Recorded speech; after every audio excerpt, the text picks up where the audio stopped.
हाथी और बंदर की कहानी। एक घने जंगल में एक बंदर और हाथी रहते थे। हाथी बड़ा शक्तिशाली था। वो बड़े बड़े पेड़ों को एक ही झटके में उखाड़ देता था।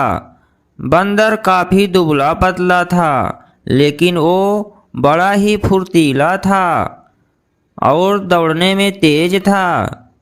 दिन भर बंदर जंगल के पेड़ों पर उछल कूद करता था। बंदर और हाथी दोनों को ही अपने गुणों पर बड़ा घमंड था। दोनों ही एक दूसरे से खुद को ज्यादा अच्छा मानते थे। इस वजह से दोनों में हमेशा बहस होती रहती थी।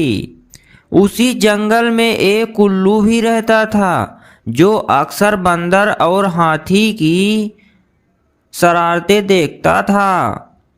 वह इन दोनों के लड़ाई झगड़े से परेशान हो गया था। एक दिन उस उल्लू ने उन दोनों से कहा, जिस तरह तुम दोनों लड़ते हो, इससे कोई फैसला नहीं होने वाला है। तुम दोनों एक प्रतियोगिता के जरिए आसानी से यह फैसला कर सकते हो कि तुम दोनों में से सबसे शक्तिशाली कौन है। बंदर और हाथी दोनों को उल्लू की बात अच्छी लगी। दोनों ने फिर एक साथ पूछा, इस प्रतियोगिता के लिए क्या करना होगा। उल्लू ने कहा, इस जंगल को पार करने पर एक दूसरा जंगल आता है, जहाँ पर एक काफी पुराना पेड़ है, जिस पर एक सोने का फल लगा हुआ है।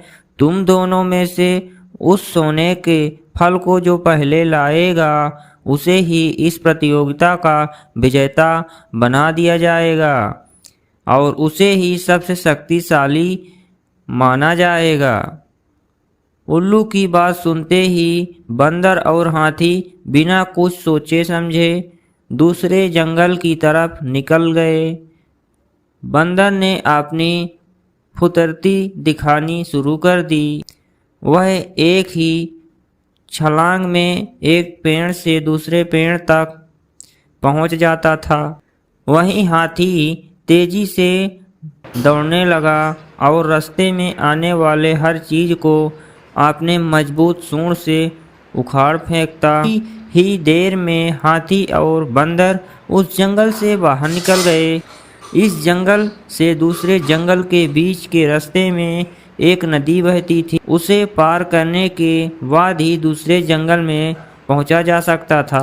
बंदर ने फिर से अपनी फुर्ती दिखाई और झट से वह नदी में कूद गया, लेकिन पानी की लहर काफी तेजी थी, तो बंदर नदी में बहने लगा।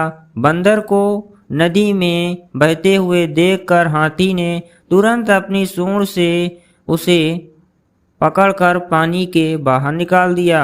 हाथी के इस व्यवहार को देखकर बंदर काफी हैरान हुआ। उसे नम्र होकर हाथी को अपनी जान बचाने के लिए धन्यवाद कहा और अपनी हार मानते हुए हाथी को ही आगे का सफर तय करने के लिए कहा।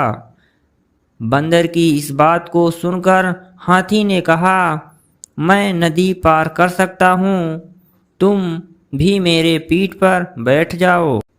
बंदर हाथी की बात मान गया और वह हाथी के पीठ पर बैठ गया। इस तरह दोनों ने नदी पार कर ली और दूसरे जंगल में पहुंच गए। फिर दोनों ने मिलकर सोने के लगे फल वाले पेड़ को भी खोज निकाला। सबसे पहले हाथी ने अपनी सूंड से उस पेड़ को गिराना चाहा, लेकिन वह पेड़ काफी मजबूत था। हाथी के प्रहार से वह पेड़ नहीं उखड़ा। फिर हाथी ने निराश होकर कहा, मैं अब यह फल नहीं तोड़ सकता हूँ। बंदर बोला, चलो मैं भी एक बार कोशिश करके देखता हूँ। बंदर फुर्ती से उस पेड़ पर चढ़ने लगा और उस डाली पर पहुंच गया जहां पर सोने का फल लगा हुआ था। उसने वह फल तोड़ लिया और पेड़ के नीचे उतर गया। इसके बाद दोनों वापस नदी पार करके अपने जंगल लौट आए और उल्लू को वह सोने का फल दे दिए। फल पाने के बाद जैसे ही इस प्रतियोगिता के लिए विजेता का नाम बोला, वैसे ही बंदर और हाथी ने मिलकर उसकी बात को रोक दिया। दोनों ने एक साथ कहा, उल्लू दादा, अब हमें विजेता का नाम जानने की आवश्यकता नहीं है। इस प्रतियोगिता को हम दोनों ने मिलकर पूरा किया है।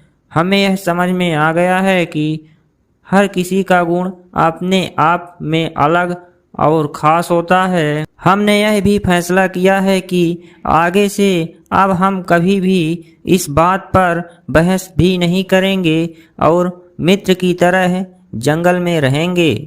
उल्लू को बंदर और हाथी की बात सुनकर काफ़ी खुशी हुई। उसने दोनों से कहा, मैं तुम्हें यही समझाना चाहता था कि सभी एक दूसरे से अलग होते हैं। अलग अलग गुण और शक्तियाँ भी हमें एक दूसरे की मदद करने के लिए काबिल बनाती हैं। साथ ही हर किसी की अपनी अपनी कमजोरियाँ भी होती हैं। इसीलिए एक दूसरे के साथ मिलकर रहना ही सबसे अच्छा होता है। उसी दिन से हाथी और बंदर दोनों मित्र हो गए और वह जंगल में खुशी खुशी रहने लगे। तो मित्रों, हमें इस कहानी से शिक्षा मिलती है, हमें एक दूसरों के गुणों और शक्तियों का सम्मान करना चाहिए और आसपास में मिलजुल कर रहना चाहिए।